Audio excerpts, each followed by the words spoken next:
حضرت ابو ہریرہ رضی اللہ تعالی عنہ نے بیان کیا کہ میں رسول اللہ صلی اللہ علیہ وسلم کے ساتھ تھا۔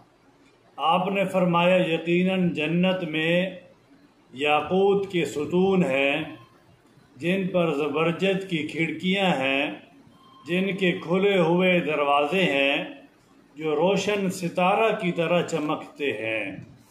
صحابی نے عرض کیا یا رسول اللہ صلی اللہ علیہ وسلم ان میں کون لوگ رہیں گے؟ آپ نے فرمایا کہ اللہ کے لیے محبت کرنے والے اور اللہ کے بارے میں یعنی اللہ کے بارے میں ساتھ بیٹھنے والے اور اللہ کے بارے میں آپس میں ملاقات رکھنے والے۔ تو آپس کی محبت کا کتنا بڑا صلہ ہے۔